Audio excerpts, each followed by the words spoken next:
dari Bapak Ibu semuanya dari SDN Karang. Di sini saya akan melakukan diseminasi terkait kegiatan yang saya lakukan di Malang seminggu yang lalu.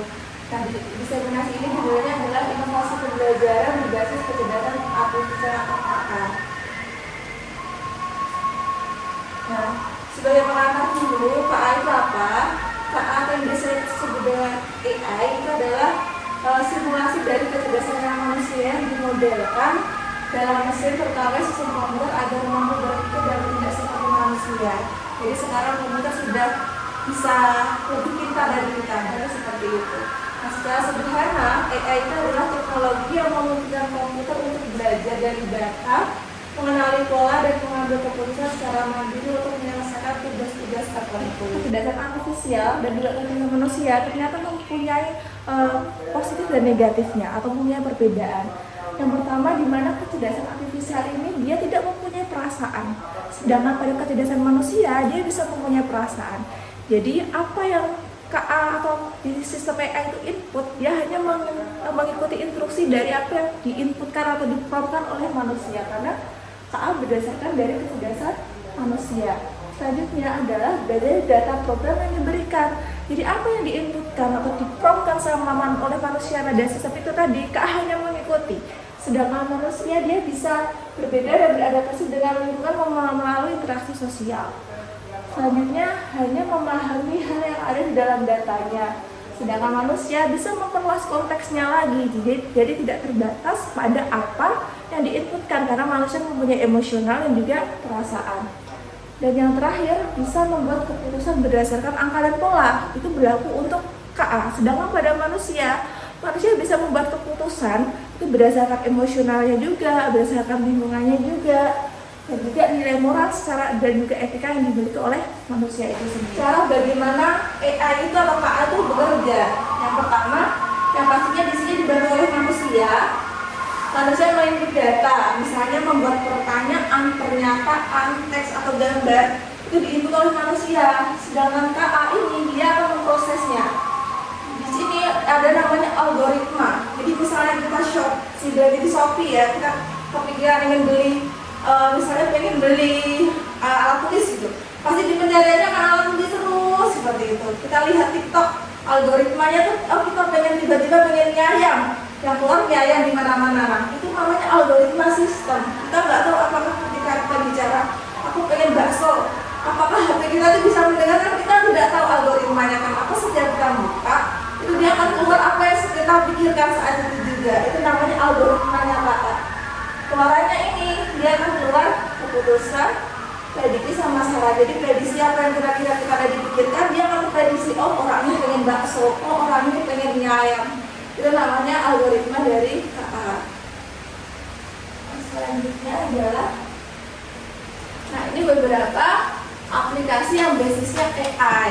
Yang pertama mungkin Bapak Ibu sudah mengenal semuanya. Yang basisnya adalah penulisan atau teks. Itu ada yang pertama ChatGPT. Sudah terbiasa dengan semuanya? Sudah ChatGPT. Jadi di sana kita klik aja di Google ChatGPT. Kita misalnya mau nulis apa? Tolong buatkan saya soal matematika gitu. Dia akan membuatkan. Atau misalnya dengan sedang mengikuti ulangan, tolong carikan saya jawaban fotosintesis berlangsung di mana, seperti dia akan mencari jawabannya. Dan itu adalah namanya itu menggenerate. Sedangkan ketika kita mengetik polanya itu namanya prompt kata-katanya. Selain ChatGPT ada Gemini, ada Claude, dan juga ada aplikasi yang lainnya. Itu yang basisnya teks. Jadi ketika kita menginput teks, dia akan keluar juga dalam bentuknya teks sesuai dengan perintah kita. Terus yang selanjutnya adalah desain grafis atau kreativitas. Ini biasanya kita sudah kenal semuanya, kita bisa pakai Canva. Aplikasi yang biasanya kita gunakan untuk desain, itu ternyata nggak hanya untuk desain saja, bisa buat presentasi PowerPoint, bisa juga buat game yang kita bisa manfaatkan layar ini. Ternyata kita bisa membuat sendiri. Kita bisa coding sendiri dengan aplikasi Canva.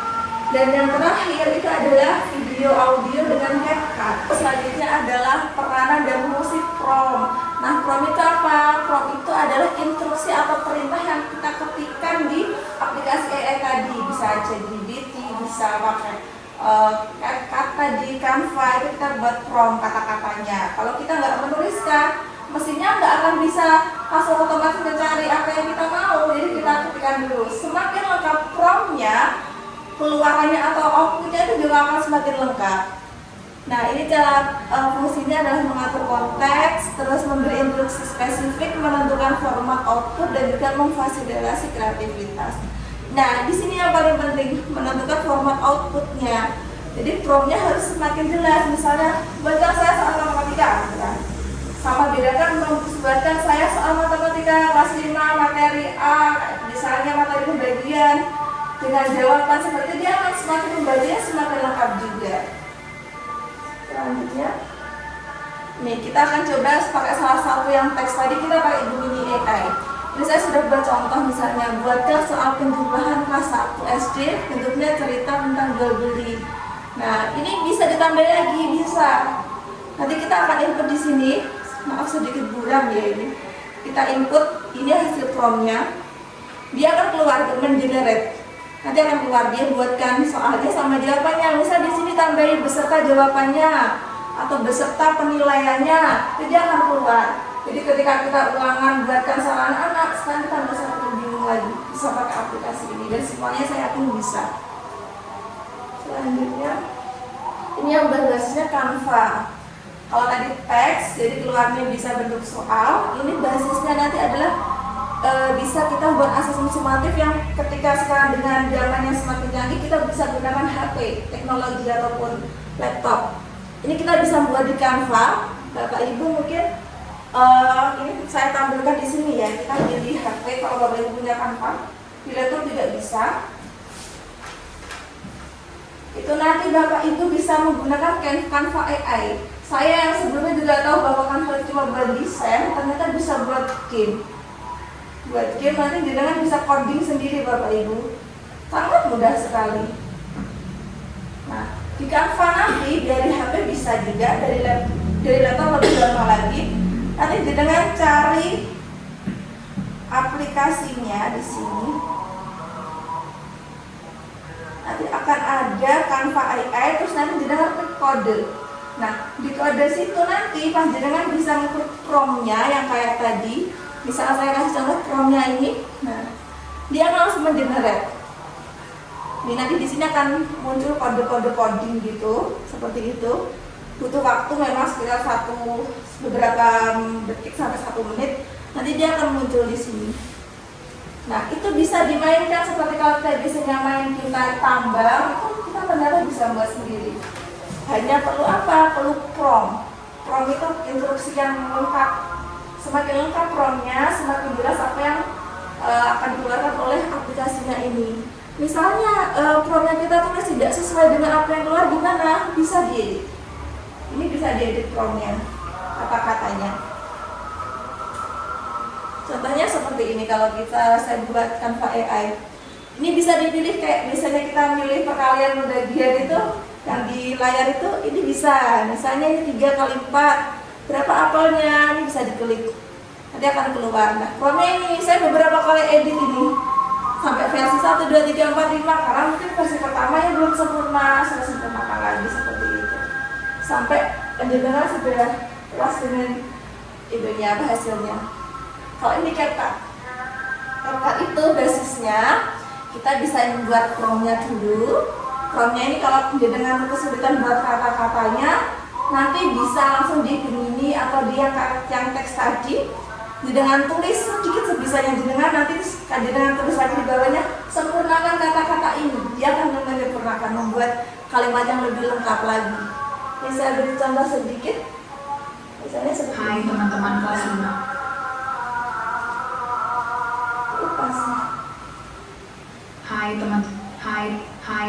Hai teman-teman kelas 5. Hari ini kita mau jalan-jalan sebentar. Ini saya nggak ngomong Bapak Ibu. Nggak usah tegas. Saya cukup tuliskan promptnya kata-katanya ini. Kita cari karakternya yang sesuai. Dia akan bisa mengenerate apa yang ditulis di situ. Kudus itu bangun ruang yang semua sisi. Mau diganti gambarnya wajahnya kita bisa. Ini saya coba aja baca kartu, terus kalau saya kasih gambarnya fotonya Kak Hendri, jadi modalnya cuma fotonya Kak Hendri, nanti dia bisa ngomong sesuai dengan prompt yang dia tulis bisa. Pada kubus ada nasi. Nah, seperti itu. Jadi kita nggak usah menjelaskan misalnya seperti ini saya berdiri di depan jenengan saya menjelaskan, oh tidak perlu kita tulis saja kata-katanya. Nanti dilayarkan di sini dia akan menjelaskan sendiri apa seperti yang kita tulis. Contohnya seperti ini. Kasih Garis yang menjadi pertemuan dua sisi. Sudah selesai. Ada pertanyaan buat Bapak Ibu? Nanti kita akan praktekkan ini di lain kesempatan, oke? Jadi itu beberapa dari materi tentang KA. Dan aplikasi yang lainnya masih banyak lagi. Selain dari yang menghasilkan hanya teks, terus juga ada yang video sama audio dan juga ada keluarannya seperti ini. Itu banyak sekali banyak. Mungkin itu dari saya. Ada pertanyaan? Bapak? Kita langsung coba praktek aja, nggih. Ini kita cuma mau meja misalnya. Kita tempel. Kita dulu.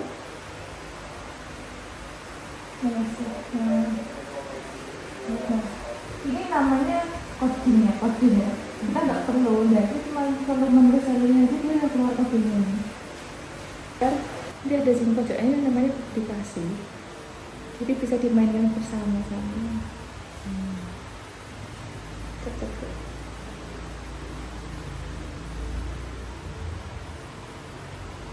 Buat soal, buatkan saya soal formatif, sumatif buat PAS, PTS itu bisa. Materi ini langsung bisa PAS kelas 6. Mungkin dia sudah membaca kan, oh kelas 6 ini materinya ini atau mau detail. Kita langsung tuliskan materinya apa, dia akan membuatkan soalnya. Tidak ganda, esai, bisa semuanya di sini. Karena dia kan datanya dia dari Google, dari semua yang masuk di Google ini dia mencari sendiri ya, jadi dia bisa mencarikan jawabannya sesuai yang perintah kita input. Dia naik busnya nih, dia sudah membuat kodenya sendiri. Kita kan nggak bisa buat ini. Nah, ini gratis kok, nggak berbayar. Assalamualaikum warahmatullahi wabarakatuh. Perkenalkan, saya Ibu Romawati. Saat ini saya menjabat sebagai PLT Kepala Sekolah SDN Kerang. Terima kasih Bu Esti atas paparan yang diberikan pada hari ini. Alhamdulillah dengan paparan yang Bu Esti berikan akan menambah wawasan bagi guru-guru kami di sekolah untuk lebih meningkatkan pendidikan kepada siswa, terutama dalam pembelajaran yang menggunakan KA atau AI. Dengan aplikasi yang sudah dipaparkan tadi, kita sebenarnya hanya mengetahui Canva saja. Sekarang ternyata Canva itu banyak sekali manfaatnya dalam pembelajaran bagi siswa. Terima kasih atas paparan hari ini dan sekian dari saya. Wassalamualaikum warahmatullahi wabarakatuh. Perkenalkan, nama saya Novi Nurokayati dari SDN Kerang. Dari penjelasan yang disampaikan oleh Bu Esti tadi tentang pembelajaran KA, itu menurut saya sangat bermanfaat banget buat saya pribadi dan teman-teman yang lain. Karena di KA ini mencakup banyak sekali bagian dari game, pembuatan soal, maupun pembelajaran berupa tentang AI tersebut. Misalnya dari game lewat HP, sekarang kan setiap siswa sudah mempunyai HP sendiri-sendiri, jadi bisa dimanfaatkan untuk pembelajaran. Dari situ kita sangat terbantu sekali guru dalam kecanggihan elektronik sekarang atau aplikasi-aplikasi yang sudah modern, yang sudah dikembangkan ini. Jadi sangat membantu kita dan mempermudah guru-guru untuk menerapkan pembelajaran yang lebih inovatif dan berwawasan luas. Itu dari saya, terima kasih. Wassalamualaikum warahmatullahi wabarakatuh. Perkenalkan, nama saya Cynthia Suci Wulandari, saya dari SDN Kerang. Dari paparan materi yang dijelaskan oleh Bu Esti tadi, materinya sangat menarik dan bermanfaat bagi semua guru. materinya itu bisa digunakan untuk kita sebagai seorang guru dalam mengembangkan pembelajaran agar pembelajaran tidak monoton hanya menggunakan metode ceramah saja. Dan tentunya kita juga belajar cara menggunakan AI yang baik dan benar dan dengan menggunakan game sehingga kita bisa memodifikasi pembelajaran agar lebih menarik lagi. Sekian, terima kasih.